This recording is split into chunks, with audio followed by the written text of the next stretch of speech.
So this will be a revision going back again to the things that we have done back in school. All right. So beginning with the French Revolution. So what were some of the reasons? One of the reason was the ancient regime or the old system of governance. Old system we know it was monarchy. You had kings ruling countries, and then it was believed that kings have absolute power. They were ordained by God. It's called the divine rights theory. People believed, even kings themselves believed, that they were representatives of God, and nobody had any business to question them. So there was something called absolutism, that is absolute power enjoyed by the kings over the people of the country. So they could do anything that they wanted, no logic, no reason, nothing. And then again, when you look at the division of the society, you had the privileged and the underprivileged people. Privileged, obviously, the clergy and the nobility, the royalty.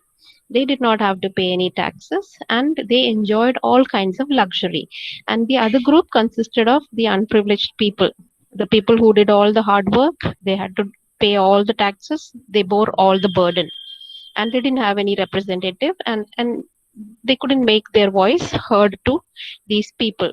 So see, you can look at a picture here, the kind of luxury these people enjoyed. You have this royal lady entering a sedan chair, it will be held by two people on the sides, so they can sit and gloriously move around the town having a look at it. It's just one example of luxury enjoyed by these people at the cost of the hardworking majority. And this is France, where to locate France, right? We are already familiar with France, and this is our Great Britain, if you remember history from the last semester. And this is that English Channel, and you have Calais and that very short distance between these two, right? So whatever happened here also had long lasting effects and impressions on Great Britain. And we have seen right from the beginning how these two countries have been kind of connected, either politically, historically, even when you talk about religion, because of marriages, because of kings who came from, France. They were, English kings with French blood. So you can see, the history of both these nations have been kind of intertwined or interconnected. And now when you look at the society, we know that in France, people were divided into three groups. It's called the three estates. Three estates. The first estate consisted of members of the church, that is the clergy. And interestingly, when you're talking about people from the church, even within the church, there were divisions. So you had priests and bishops of high rank who enjoyed all the privileges.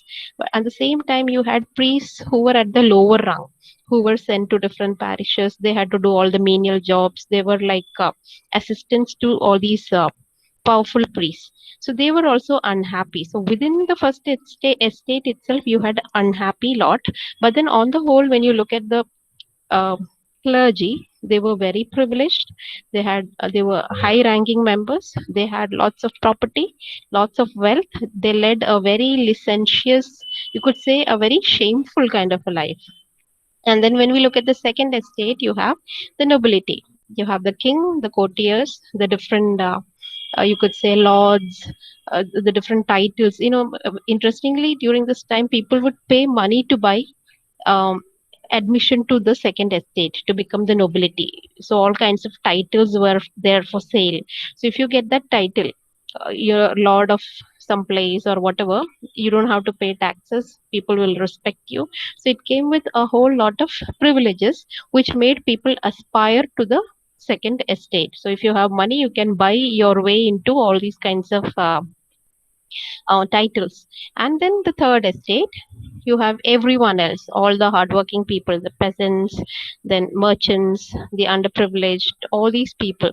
The ones who till the land, they did not have the land, they did not own the land, but they had to work and they had to do free labor to the royalty. So all their life was spent bearing all the burden that was thrust on them, and they had to pay all the taxes. You can just see how unjust the whole system, the whole division was. So you have the first two estates enjoying life at the cost of the hard work of the third estate, who did not own anything, but they worked and worked and worked. The fruits of which were enjoyed by people belonging to the first two estates. So when you look at the population, see around 2% of the population comprised of the first two estates. So priest, the clergy, they consisted of just 0.5%, and then you had the nobility 1.5%. So total just 2% were belonging to the upper strata of society, the first two estates, and rest of them, that is the 98%, belong to the third estate, that is all the workers, laborers, merchants, the common ordinary people. So you can understand how unjust the whole system was. And the people belonging to the first two estates, you could call them really shameless. They had everything going in their favor, and they had no shame, no sense of responsibility, not a scruple of conscience to make these people work so hard and then enjoy the fruit of their labor.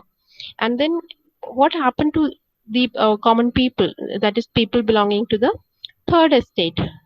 And the third estate did not comprise only of laborers. There was also some, this group called the middle class.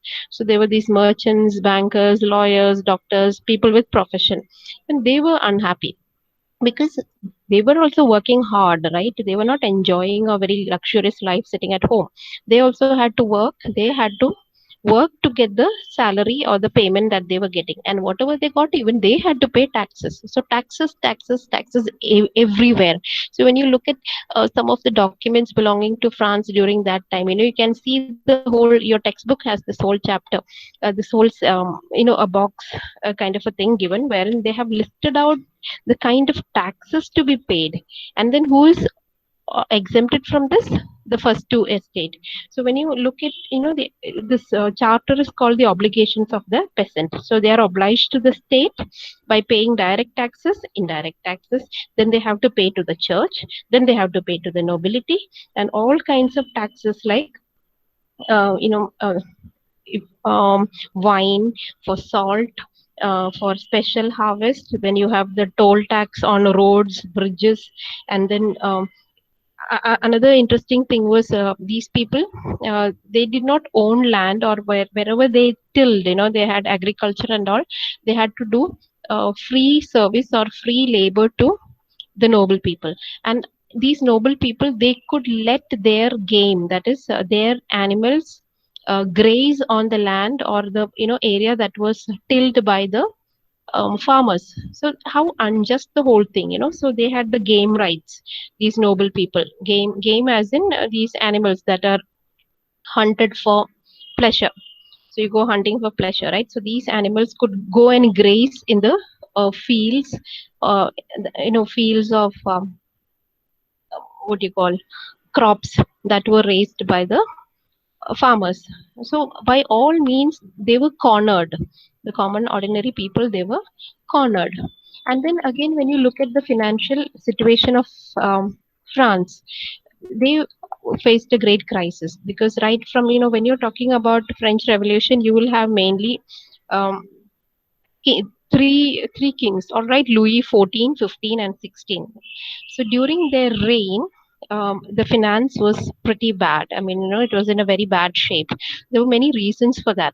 One was they lived a very luxurious life. The king, his courtiers, the queen, like having, 500 and thousands of pairs of shoes and sandals, spending money on all kinds of luxurious um, things like ornaments, clothes, silk, and stuff like that. So they absolutely did not bother about spending money. They would just spend blindly in all kinds of frivolous means. And then another thing was, during the same time, there was this American War of Independence going on. You're familiar with that, right? American War of Independence, wherein all the colonies, they got against, and they fought against the British Empire, because British Empire was ruling America at that time, right? So they were fighting against against Great Britain. So what happened was, France, they started funding these American colonies in their fight against Great Britain. So a lot of money was money was spent for that, and France was not bothering about its own citizens. So that was one reason. And then there was drought and there was bad harvest due to adverse conditions, maybe pestilence and less rain or whatever. So harvest was very bad, especially in the years 1787 and 1788. So when a harvest is bad, obviously what will happen to the poor people, the farmers, they will not be in a condition to pay the taxes. Now when there are no taxes coming in, obviously the coffers would go dry, that is there would be no money in the government coffer. And then again, another thing we have already discussed, how king and his court, they spent frivolously, they did not think twice before spending money. And then because of all these reasons, now you could say the finance was at the verge of a collapse. So the country was on the verge of collapse and they wanted to. Yes, is there a problem?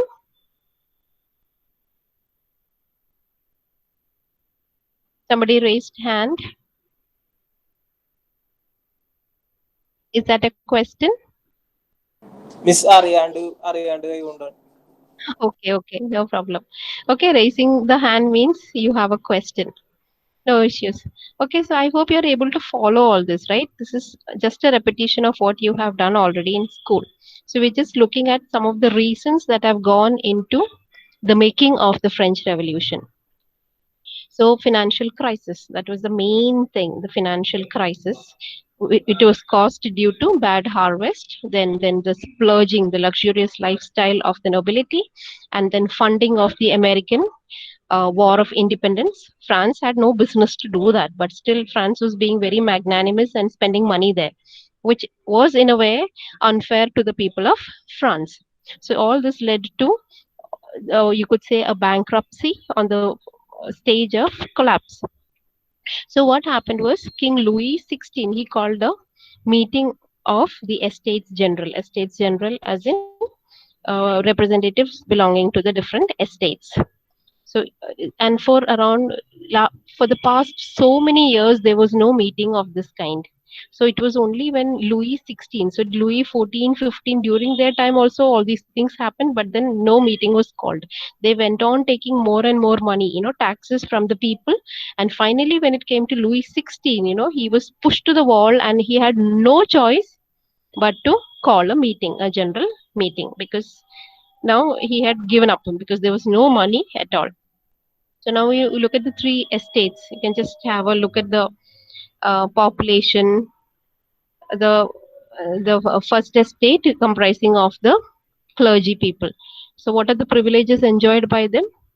They can collect the tithe. Tithe is what? 1/10 of the income. The shamsham. Even today it is there, right? Churches, they tell that whatever salary we get, 1/10 should be given to the church for the service of the poor, whatever. So during that time also it was there. The tithe. Tithe is 1/10 of your income.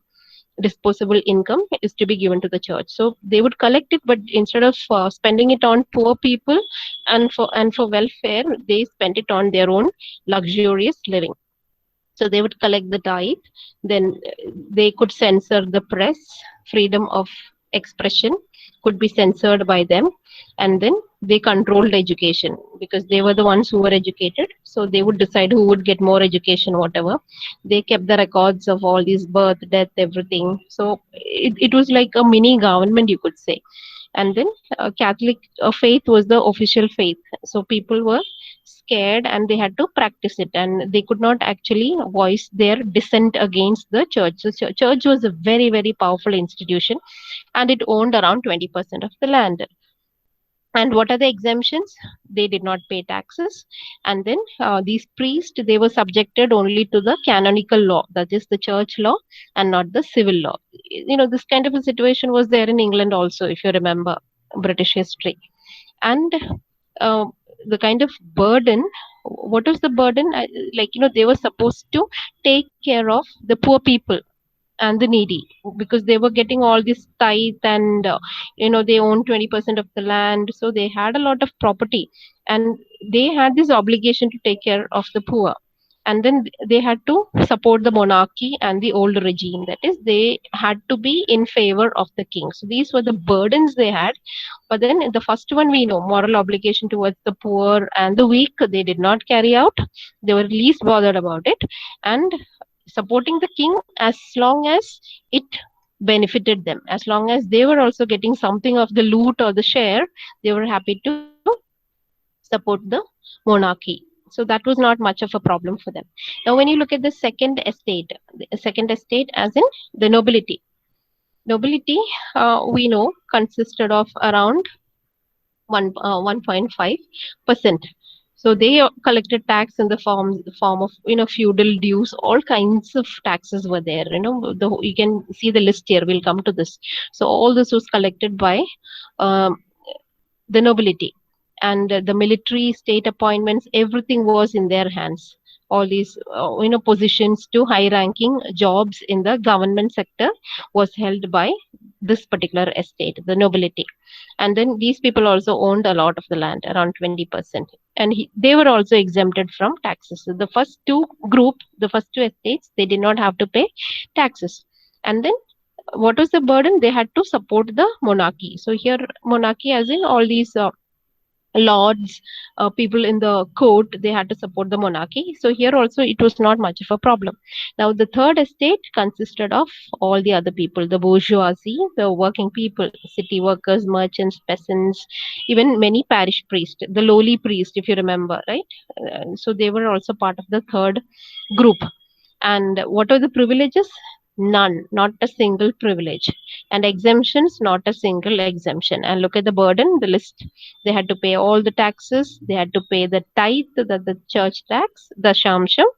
Then you have octroi, that is a tax on goods that are brought into the city.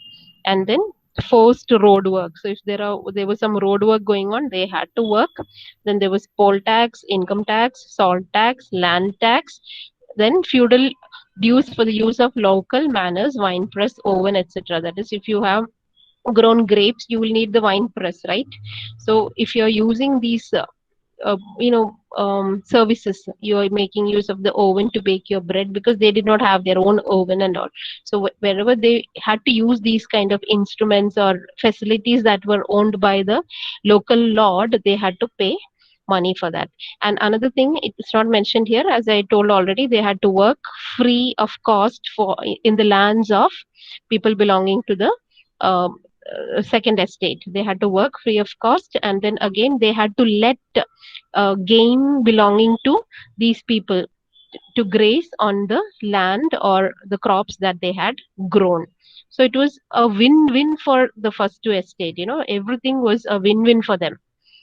All privileges, all exemptions, hardly any burden. But when it came to them, the third estate, it was all lose, lose, lose. They had nothing to gain, they had no one to represent them, and they had no voice whatsoever anywhere. And now this is a political cartoon about the state of affairs in France. So all burdened. So now you have the divine right of the king, that you cannot question the king, because the king is the representative of the god. Because if you question king, it is as good as questioning God, right? So it was believed that the king is ordained because of the will of God, so you had no business to question him. So now, what about the king? He governed these 30 districts, and he appointed people to collect taxes and to carry out his whims and fancies, though it is called the laws. And then he controlled the justice by appointing the judges, controlled the military, and he could imprison, throw anyone into prison anytime for any reason. There were even blank warrants of arrest. Arrest warrants were simply given like that, and they were called lettre de cachet. And then all kinds of taxes. And then he got all the money, and he had the right to decide what to do with the money. He made all the laws, and he made all the decisions regarding war and peace. And this was one of the reasons why we saw France was meddling in whatever was happening in America, rather than being worried about whatever was happening in their own country. So now this agricultural economy, it did not take off in 1788 and 89, if you remember. It was a bad year for harvest.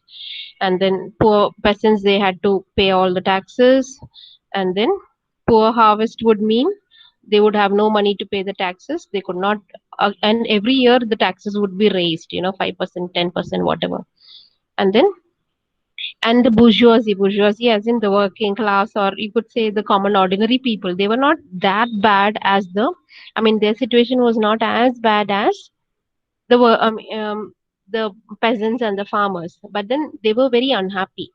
They managed to get money by all kinds of means, and these are the people who paid money to get titles and then become part of the nobility and then enjoy all the privileges. But the ones who did not do that, they were very unhappy because they had to pay taxes, but the noble people did not have to pay taxes, so they were unhappy. And then what happened? France became bankrupt. And see, you have Louis XVI, his wife Mary Antoinette, the lady who said that when people don't have bread, let them have cakes. It's very famous, right? That's Mary Antoinette. So very wasteful spender. And then the king also, he made residences at Versailles and luxurious palaces, and then all kinds of wasteful spending of money. And then privileged classes, they refused to give any money, so all the burden was on the common people. There's some portraits, you have Mary Antoinette and her children, so living in the lap of luxury.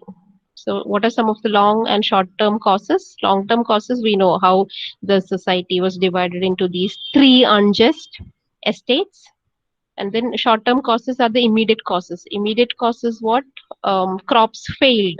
Long term, you could say, the way um, the estates were divided, and then slowly how France became involved in the American War of Independence, all those things. So it's again a recap. So what are the reasons? Long term causes: absolutism, as in total control by the monarchy, by the king, and then that old regime, the unjust socio-political system, division into the three estates, and then the poor harvest. Then you had the influence of philosophers or people who gave new ideas. So all this had actually led to the long-term cause of the revolution. And then at the same time, when these things were happening in France, there was rebellion or these kind of changes brewing in other parts of the world. If you remember the glorious revolution of England, glorious revolution, wherein not a single drop of blood was shed. So that inspired the French. And then you have the American Revolution, in which France itself was involved in. And what are some of the short-term causes? Bankruptcy, and then that fear of going hungry, because there was a famine, the crops failed. So what happened? People were scared, and people were already hungry. So there were lots of attacks. And then there was this meeting, a meeting of the estate general, if you remember, right? So this meeting was called by the king because he had no choice but call the representatives from the different estates and to decide about the financial situation of the country. Now, when you look at the estates, you have representatives from the first two estates. So first and second estate, 300 representative, and third one, it had 600 representative. But then um, of the 600 representatives also, they were not taken very seriously, whatever, and they were unhappy, and they did not want this system of being taxed. Even the bourgeoisie, the working class, the middle class were quite unhappy. There's this cartoon about the three estates. You have the royalty, the nobility, the nobility, the clergy, and the working class. So there was this national assembly, that meeting of the estate general. All right, so we'll stop here for the day. So this was a brief run on the reasons, the causes that had led to the French revolution. So we looked at the division of the society, the major belief system, the three estates, what were the causes that led to the collapse of the finances, and why there was this sense of discontent and why people were unhappy, which led to this revolution. So when you look at the reasons, you can talk about long-term reasons and short-term reasons. So we have done these during this particular